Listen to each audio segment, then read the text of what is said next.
नमस्कार। कोविड-19 पर आधारित इस विशेष कार्यक्रम में आपका स्वागत है। मैं आपके साथ नूतन। श्रोताओं, सरकार ने कहा है कि देश में कोरोना संक्रमण से स्वस्थ होने वालों की दर 90.62% से अधिक हो गई है, जो एक अच्छी खबर है। पिछले 24 घंटों की बात करें तो 24 घंटों के दौरान पूरे देश में करीब 63,000 मरीज ठीक हुए हैं। स्वास्थ्य मंत्रालय ने बताया है कि कोविड से अब तक 72 लाख से भी ज्यादा लोग ठीक हो चुके हैं। इस समय संक्रमितों की संख्या कुल मामलों का 7.88% है। देश में इस समय कोविड के करीब 6,25,000 सक्रिय मामले हैं। स्वास्थ्य मंत्रालय ने कहा है कि सभी के मिले जुले प्रयासों से मृत्यु दर में भी काफी कमी आई है, जो इस समय लगभग 1.5% है। तो श्रोताओं, कोरोना संक्रमण समाप्त नहीं हुआ है। हालांकि इसका प्रभाव हमें पहले से कम होता नजर आ रहा है, लेकिन इसका अर्थ नहीं है कि हम लापरवाही बरतें और सामान्य जीवन जीना शुरू कर दें। हमें वही सावधानियां अपनानी है और वही सतर्कता बरतनी है। मास्क का प्रयोग जरूर करना है, सामाजिक दूरी भी बनाए रखनी है। और कार्यक्रम में सबसे पहले हम आपको सुनवा रहे हैं पद्मश्री लोक गायक प्रीतम भरतवाण का कोरोना को लेकर ये संदेश। नमस्कार, मैं डॉक्टर प्रीतम भरतवाण बोलने लगे। आप सभी लोग इसे भाई बहनों से, दीदी बहनों से और पूरा जितना भी हमारा उत्तराखंड प्रवासी, हमारा उत्तराखंड का रहवासी जन है, आप सब लोगों से निवेदन है कि आप ये कोरोना काल में मास्क पहना और 2 गज की दूरी, मास्क से जरूरी और बिल्कुल ये बीमारी थे आप हल्का में न ले आवा। अगर आप सोचना चल लगे कि सब कुछ सामान्य वेगी, यातायात सामान्य वेगी, शॉपिंग मॉल बाजार खुल में बैठ गए और आप कुछ नहीं थे, तो ये आप भूल छन करने लगे। यह बीमारी अभी समाप्त नहीं हुई, बल्कि आप देखने चल लगे कि अभी भी केस बहुत तीव्र गति से जन होने लगे। तो ये का वास्ता हम सजग रहने की बहुत आवश्यकता है। और यह बीमारी तमाम डॉक्टर, तमाम एक्सपर्ट बार बार ये बात जन बोलने लगे। ये बीमारी को पता नहीं चल दो और जब बहुत स्थिति अचानक भीतर खराब हो जाने तब फिर बहुत मुश्किल हो जाने। और आप देखने चल लगे कि बहुत अशुभ समाचार जन होने, बहुत लोग कोरोना का काल में रह नहीं जाने, मृत्यु हुई। बहुत ही सावधानी से रहने की आवश्यकता है और बिल्कुल जब तक कोई आवश्यक न हो तो घर से बाहर निकलने की जरूरत ही नहीं, बिल्कुल नहीं। और बाहर जावा तो बहुत दूरी बने के रखा, अपना हाथ सैनिटाइज करा, साबुन से हाथ धोआ। ये आपसे निवेदन करना चाहूँ, जीवन च तो जहान च। धन्यवाद, नमस्कार। और श्रोताओं, बदलते मौसम के साथ ही ये जो मौसम आ रहा है वो त्योहारों का मौसम है, साथ ही शुष्क मौसम है जिसमें संक्रमण का खतरा पहले के मुकाबले ज्यादा है। इस विषय में गहराई से जानने के लिए हमने बात की है वरिष्ठ श्वास रोग विशेषज्ञ डॉक्टर पुनीत त्यागी से। तो आइए सुनते हैं ये बातचीत।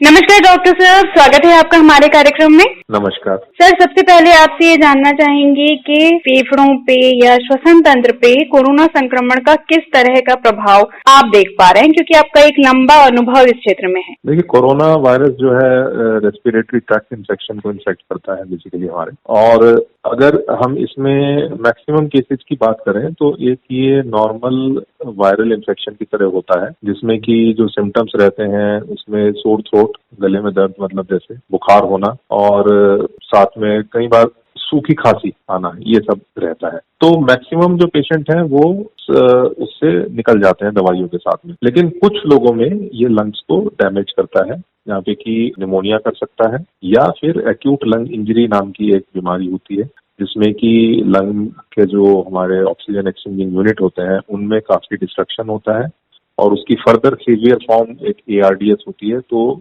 ARDS कुछ परसेंटेज में जो मरीजों को ARDS हो सकता है। कुछ ऐसे मरीज भी हैं जिनमें लक्षण नहीं मिल रहे हैं, जिन्हें हम असिम्प्टोमेटिक मरीज कह रहे हैं, तो उनको भी क्या इतना ही खतरा है? देखिए, एसिम्प्टोमेटिक कैरियर्स काफी सारे हो सकते हैं कम्युनिटी में, और हो सकता है कि उनको मामूली नजला, जुकाम या छींक आना या हल्का फुल्का गले में दर्द, इस तरह के कुछ प्रॉब्लम्स रहे हो। लेकिन हमें बहुत यहाँ जो इम्पोर्टेंट चीज है वो ये है कि अगर किसी को भी इस तरह के बहुत ही माइल्ड किस्म के सिम्टम्स भी हो रहे हैं तो हमें प्रिकॉशन रखना है। खासकर हमें ध्यान रखना है अपने घर वालों का। अगर घर में पेरेंट्स हैं तो हमें अगर हमें इस तरह के सिम्टम्स हैं तो हमें उनके कॉन्टेक्ट में नहीं आना है। हमें मास्क पहन के रखना है। मास्क पहनने से फायदा ये होता है कि आप दूसरे लोगों को बचा सकते हैं उसमें। तो ये ध्यान देने की बहुत ज्यादा जरूरत है। जी, आप इस बात पर जोर दे रहे हैं कि मास्क का जरूर प्रयोग करें और खासकर जो घर में बुजुर्ग हैं उनका खास ख्याल रखा जाए। इनके अतिरिक्त जो दमे के मरीज हैं या दिल के मरीज जो हैं, जो सांस के रोगी हैं, उनको किस तरह के प्रिकॉशंस लेने चाहिए? देखिए, प्रिकॉशन सबके लिए जो यूनिवर्सल प्रिकॉशंस हैं वो सबको लेना बहुत जरूरी है, लेकिन ये जो ग्रुप आपने बताया, मतलब जो दिल के मरीज हैं, डायबिटिक हैं, दमे की बीमारी है या किडनी की कोई प्रॉब्लम है या कोई और क्रॉनिक बीमारी है, और स्पेशली अगर एज 60 से ऊपर है, तो बहुत ज्यादा प्रिकॉशन लेने की जरूरत है। आप अननेसेसरी तो बाहर ना ही जाएं। अगर जरूरत नहीं है, आपको बाजार जाए बिना काम चल सकता है, तो आप ना जाएं। इन केस अगर कोई बहुत जरूरत है, कहीं जाना पड़ रहा है, तो आप पूरे प्रिकॉशन लें, मास्क को प्रॉपरली पहने, और जैसा कि बार बार गवर्नमेंट भी बता रही है कि सोशल डिस्टेंसिंग जो है उसको पूरी तरह से उसका पालन करें। आपने कहा मास्क का सही ढंग से प्रयोग करें। हम समाज में देख रहे हैं कि मास्क, चूंकि सरकार ने कह दिया है कि मास्क जरूर लगाना है, अदरवाइज चालान होगा, तो लोग मास्क का प्रयोग तो कर रहे हैं, लेकिन शायद उसका सही ढंग से जिस तरह से प्रयोग किया जाना चाहिए वो नहीं कर रहे हैं। कई बार हम देखते हैं कि उस मास्क को लोग बार बार ऊपर नीचे खसकाते हैं, हाथ से बार बार उसको छूते हैं, या फिर वो नाक पे नहीं ढका रहता है, या नाक से लेके और चिन तक पूरा नहीं ढका रहता है। तो किस तरह से मास्क का प्रयोग करना चाहिए, सही उपयोग कैसे हो सकता है, उस पर थोड़ा प्रकाश डालिए। देखिए, हमें सबको जिम्मेदार बनना पड़ेगा। सबसे पहली बात ये बिल्कुल ऐसी चीज है कि जैसे कि हेलमेट के ऊपर है, क्योंकि हेलमेट कंपलसरी है, लेकिन हम अक्सर क्या देखते हैं कि जहां लोग लगेगा कि यहाँ पुलिस नहीं है, तो हेलमेट उतार के स्कूटर पे आगे टांग लेंगे। प्रोटेक्शन, किसकी प्रोटेक्शन की बात हो रही है? प्रोटेक्शन, हमें अपना प्रोटेक्शन करना है, या अगर कोई लॉ है या हमें बताया जा रहा है कि इसको ठीक से इस्तेमाल करें, तो वो हमें हमारे फायदे के लिए बताया जा रहा है। तो इसलिए लोगों को जिम्मेदार होना बहुत जरूरी है। और जो आपने बताया कि मास्क को अगर गलत ढंग से लोग पहनते हैं तो उसका कोई फायदा नहीं है। हमें किसी को दिखाने के लिए मास्क को नहीं पहनना है, हमें अपने प्रोटेक्शन के लिए मास्क को पहनना है। मास्क से पूरा नाक और मुंह कवर होना चाहिए, और जब हम बाहर हैं या किसी भी भीड़ भाड़ वाले इलाके में हैं, तो उसको हमें कभी भी नीचे नहीं करना चाहिए। दूसरी चीज ये है कि हमें उसको बार बार उसके सरफेस पे हाथ नहीं लगाना चाहिए, ना हमें उसको टच करना चाहिए, क्योंकि उससे क्या होता है कि अगर मान लीजिए आप किसी इन्फेक्टेड पेशेंट के या किसी भी एसिम्प्टोमेटिक कैरियर के संपर्क में आए और उन्होंने उसने खांसा या छींका, तो जो वायरल पार्टिकल जो आपके मास्क के ऊपर है और आप उन्हें हाथ से टच करेंगे तो वो आपके हाथ पे आ जाएंगे। फिर आप क्या करेंगे कि अपने हाथ से अपने बाद में मुंह को या नाक को टच करेंगे, तो वो फिर इन्फेक्शन होगा।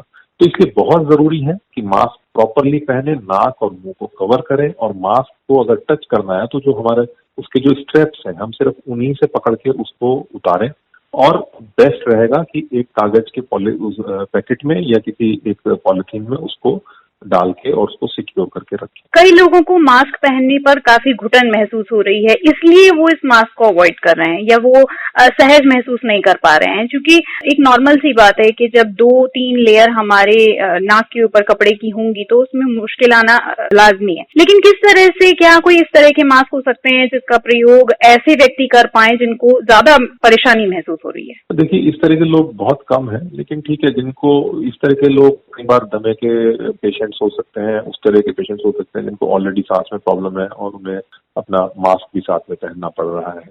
लेकिन देखिए, जरूरी फिर यही है कि अगर मास्क नहीं पहन पा रहे हैं, और स्पेशली इस सिनेरियो में, तो वो अवॉइड करें भीड़ में जाना। ठीक है। अब मास्क में भी ये है कि सर्जिकल मास्क लगाया जा सकता है। ठीक है, सर्जिकल मास्क लगा सकते हैं, या कपड़े वाला मास्क लगा सकते हैं, या जिसमें उनको थोड़ा सा बेटर लगे वो मास्क पहन सकते हैं। लेकिन इसमें एक जो मास्क आता है जिसमें एक वॉल्व लगा होता है, उस मास्क को अवॉइड करें, क्योंकि वो मास्क ठीक नहीं है और उससे प्रोटेक्शन नहीं हो पाता है, क्योंकि जो वॉल्व है, अगर आपको इन्फेक्शन है तो वो सारा इन्फेक्शन उस वॉल्व के थ्रू बाहर जाएगा, तो वो लोगों को प्रोटेक्ट नहीं करता है। तो वो वाले मास्क को हमेशा अवॉइड करें। जी, मास्क में भी हम देखते हैं कि 3 जो लेयर का मास्क है वो कहा जा रहा है वो सबसे ज्यादा सुरक्षित है। उसके अलावा हम घर पे जो बना सकते हैं वो 1 लेयर का भी हो सकता है, 2 लेयर का भी हो सकता है। लेकिन सामान्य जीवन में हमें किस तरह के मास्क का प्रयोग करना चाहिए? अगर हम सोशल डिस्टेंसिंग मेंटेन रख रहे हैं, तो हम एक सिंपल कपड़े का मास्क भी इस्तेमाल कर सकते हैं, घर में बनाया हुआ सिंगल लेयर या डबल लेयर वाला, अगर ट्रिपल लेयर वाले मास्क में ज्यादा दम होता है। और जो रहे N95 वाले मास्क या उस तरह के जो मास्क हैं, वो सारे बेसिकली हेल्थ केयर प्रोफेशनल्स के लिए हैं मेनली, जो कि डे टू डे पेशेंट्स के साथ कांटेक्ट में आते हैं। एक अन्य प्रश्न आपसे यहाँ ये पूछना चाहेंगे क्योंकि अब मौसम जो है वो शुष्क हो गया है और सर्दियां आने वाली हैं। इस दौरान क्या हो रहा है कि मौसम में प्रदूषण हमारे वातावरण में यूं भी बढ़ जाता है, सूखापन आ जाता है और दिवाली में हम अधिकतर देखते हैं कि वायुमंडल इस तरह भी प्रदूषित होता है कि पटाखों का कुछ प्रदूषण समझिए, कई तरह का प्रदूषण वायुमंडल में बढ़ जाता है। तो किस तरह के ज्यादा प्रिकॉशंस लेनी चाहिए, किस तरह के खास एहतियात बरतनी चाहिए? जी देखिए, फिर एक बार फिर से हमारी जो है ना जिम्मेदारी वाली बात यहाँ आ जाती है। जी, दिवाली जो है वो दीप का त्योहार है, तो आप दीपक जलाएं, लाइट जलाएं, लेकिन पटाखे अवॉइड करें। अब ये हमें सबको समझना पड़ेगा। और जितने भी हमारे एस्थमेटिक्स हैं या इवन हार्ट के पेशेंट हैं या COPD वाले पेशेंट्स हैं, उन सबको जो है इस पॉल्यूटेड मौसम में उनको एक्यूट एक्सेसरबेशंस हो सकते हैं, मतलब कि उनको सडनली उनकी सांस में दिक्कत हो सकती है और उनको हॉस्पिटलाइजेशन की जरूरत पड़ सकती है। और इस सब की वजह से वायरल इन्फेक्शंस का भी बढ़ने का चांसेस रहता है। तो वो ये कि हमें एक प्रयास करना पड़ेगा कि हम पटाखे ना जलाएं। हम स्कूल्स में और सब जगह ये सारी चीजें समझाई जानी चाहिए और सब बच्चों को या उसको जितना भी है तो उसको हम अवॉइड करें। जी, अंत में चलते चलते आप क्या संदेश देना चाहेंगे हमारे श्रोताओं को जो आपको सुन रहे हैं? मेरा संदेश एक ही है कि देखिए, लॉकडाउन खुल गया है, सारी चीजें खुल गई हैं, लेकिन इसका मतलब ये नहीं है कि कोरोना अभी चला गया है। कोरोना अभी है और कोरोना के काफी केसेस अभी भी हैं। तो मेरा सभी लोगों से निवेदन है कि जो प्रिकॉशंस जो आपको सरकारी लोग एडवर्टाइजमेंट के थ्रू और बार बार बताया जा रहा है, प्लीज उसको फॉलो करें, क्योंकि हम लोग हॉस्पिटल्स में हैं, हम लोग देख रहे हैं जिन लोगों को बहुत ज्यादा दिक्कत आ रही है, उनको ट्रीटमेंट में भी बहुत ज्यादा प्रॉब्लम है। तो अपना ख्याल रखें, मास्क जरूर लगाएं, सोशल डिस्टेंसिंग को फॉलो करें और सेफ रहें। जी, धन्यवाद डॉक्टर साहब, आपने बहुत ही कीमती समय दिया अपना और ढेर सारी जानकारियां हमारे श्रोताओं को दी। हमें उम्मीद है कि वो उनके जीवन में जरूर लाभप्रद होंगी। आपका बहुत बहुत धन्यवाद हमारे सभी श्रोताओं की ओर से। नमस्कार। धन्यवाद। नमस्कार। श्रोताओं, अभी आप सुन रहे थे वरिष्ठ श्वास रोग विशेषज्ञ डॉक्टर पुनीत त्यागी से ये बातचीत। कोरोना संक्रमण को लेकर हर व्यक्ति अपनी ओर से समाज को जागरूक करने का प्रयास कर रहा है। इसी क्रम में विधानसभा अध्यक्ष प्रेमचंद अग्रवाल ने कोरोना वायरस संक्रमण से बचाव के लिए जनता से अपील की है कि लोग मास्क पहनने में ढिलाई न बरतें। उन्होंने कहा है कि स्वस्थ परिवार और स्वस्थ समाज के लिए मास्क का प्रयोग, सैनिटाइजर का नियमित उपयोग बहुत जरूरी है। तभी हम सब कोरोना जैसी महामारी को हरा सकते हैं। विधानसभा अध्यक्ष ने जनता के नाम अपील जारी करते हुए कहा है कि शादियों और सार्वजनिक कार्यक्रमों में अक्सर देखने में आ रहा है कि लोग मास्क का प्रयोग कम कर रहे हैं। उन्होंने ये भी कहा कि मास्क का प्रयोग कम करने का मतलब है कोरोना वायरस को निमंत्रण देना। श्री अग्रवाल ने कहा कि ये संक्रमण कम जरूर हुआ है, लेकिन समाप्त नहीं हुआ है। उन्होंने अपील की है कि जब तक दवाई उपलब्ध नहीं होती है, तब तक कोरोना के कारण उत्पन्न हुई समस्या में ढिलाई बरतना भी उचित नहीं होगा। उन्होंने जनता से नियमित रूप से मास्क का प्रयोग करने, सैनिटाइजर का इस्तेमाल करने और साफ सफाई का ध्यान रखने की अपील की है। तो श्रोताओं, हमारी भी आप सबसे यही अपील है कि मास्क का प्रयोग जरूर करें, सामाजिक दूरी का भी ध्यान रखें और नियमित रूप से समय समय पर हाथ धोते रहें। नमस्कार।